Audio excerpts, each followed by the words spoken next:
The current crop of England players are desperate to end a long curse, which all started following this historic goal.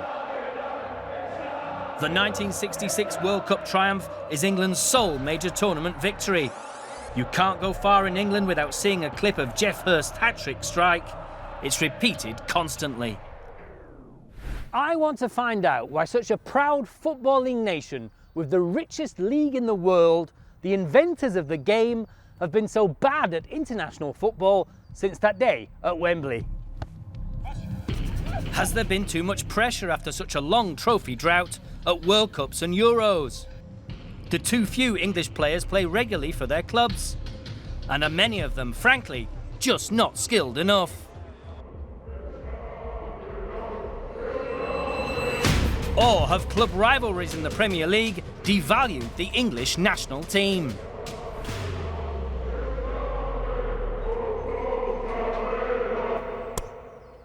England football fans like me have been in agony for decades. Every 2 years it's the same. Could this be the moment? But deep down, we all know it will end in failure. Let's have a look at how England's men have fared at some major tournaments since 1966.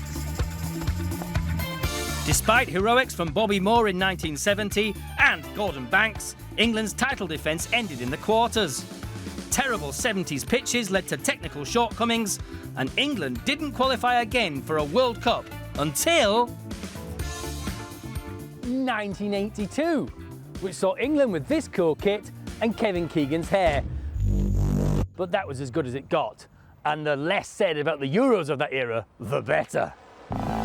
Gary Lineker at least ended up as top scorer in '86 in Mexico, but arguably the failings of keeper Peter Shilton on the big stage, and the utter cheek of Diego Maradona, plus his sheer brilliance, dumped England out in the last 8. Bobby Robson was still in charge for 1990 in Italy, a World Cup fondly remembered by the English because of John Barnes rapping on the official World in Motion song. And because they reached a semi-final with West Germany. But Paul Gascoigne's tears were iconic as they cracked under the pressure of their first major penalty shootout, which would become a recurring and excruciating theme. England lost to Franz Beckenbauer's eventual winners. Ex-England player Alan Hudson shared their pain. Penalties are a lottery, and sometimes they'll go the other way. It just happens that Germany had better penalty takers than we did. It seems there was we had a very confident squad at that time, and it was touch and go. Them decisions went for us in 1966, didn't go for us. Euro 96 was on home soil and hopes were high among fans. The famous song Three Lions was born, but in the end, football wasn't coming home. We went out to the Germans in the semis, current coach Gareth Southgate with another dreaded shootout miss. Fan trouble followed the exit, another recurring English trait. Terry Venables left after coming so close. In 1996, it would have been something else if we could have pulled that off, and we had the best manager in Terry Venables, and he picked the difference between Venables was he picked the best players there was in our country. The misery continued, so by 2001, England had their first foreign manager, Swede Sven-Göran Eriksson. He previously had success in Italy, and his first 2 tournaments showed promise. But the British tabloids devoured his personal life. The 2006 World Cup was meant to be England's time, the golden generation with Rooney, Beckham and Gerrard. But the wives and girlfriends, or wags, including 2 pop stars, were allowed at the camp. It became too much of a media circus, and the pressure on the team was again too intense. I definitely think the England team had never looked more out of touch with the population. I think that's an important thing. Sort of looking like an arrogant, out of touch millionaire is probably not a good look. And I think the WAG era was probably the most extreme example of where that just became completely ridiculous and didn't help anyone. It was a painful penalty shootout defeat in the quarters to Portugal, and Eriksson left. Next up was Steve McClaren, who earned the nickname the Wally with the Brolly after failing to reach Euro 2008 in pitiful fashion. Another foreign manager was then brought in, supposed tough Italian Fabio Capello. I'm very proud and honored to be the England manager. I have wanted this job for a long time. His English was never quite up to scratch, which hardly helped with communicating with his players. His football was bad as well. Germany thrashed England 4-1 in the 2010 World Cup last 16. And this time the Germans didn't even need penalties. Lots more tournament woe followed, until Euro 96 fall guy Gareth Southgate took over, waistcoat and all, ahead of the 2018 World Cup. The tournament in Russia saw Harry Kane help England finish 4th. They even ended their penalty shootout hoodoo, beating Colombia in the last 16 as part of their revival. The relief for fans was palpable. England had previously gone out of 6 major tournaments on spot kicks. So can Southgate continue England's new dawn? Or the same problems dog the English national team? You can change jersey designs all you like, but fundamental problems remain. Let's examine 4 reasons why England normally flop. Having gone so long without success, the psychological burden on the England team is arguably higher than any other nation. So much failure can really weigh on the minds of players, but is it beginning to change?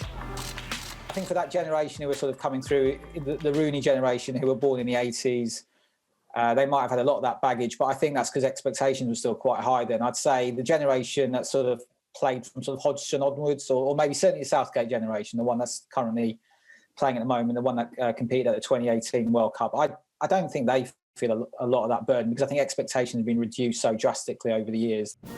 England can look to another big football nation for hope. Spain had endured decades of hurt too before winning Euro 2008, the 2010 World Cup, and Euro 2012.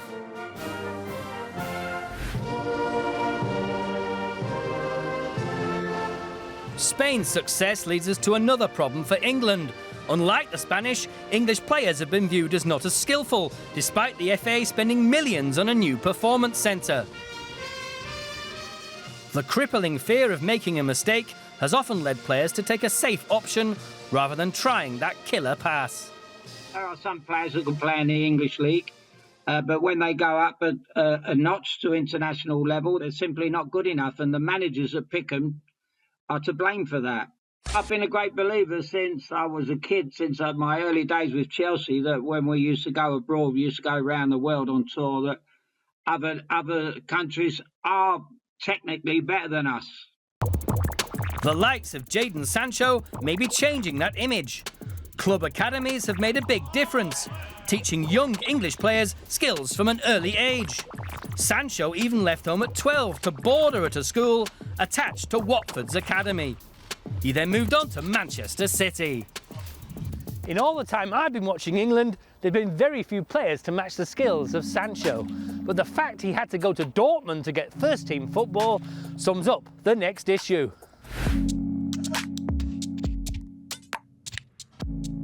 The mega-rich Premier League has recruited more technically gifted stars from across the globe, giving homegrown players less chance to shine. The influx means some England players have not been regulars for their clubs. In the 2019-20 season, only 35.6% of players starting in the Premier League were eligible for England, the lowest in Europe's top 5 leagues. In Spain, it was 60%. The good news for England is that the 35.6% was over 5% more than the season before. Skillful foreigners are also rubbing off on young English talent, like Manchester City's creative midfielder, Phil Foden.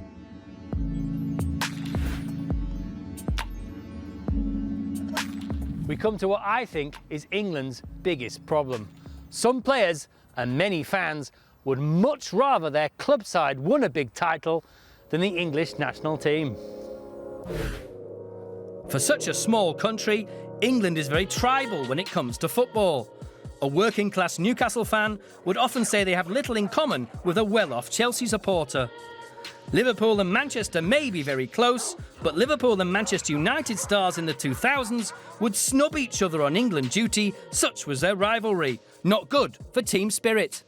They literally had their own separate tables when the England team were having lunch and dinner or whatever during their get-togethers.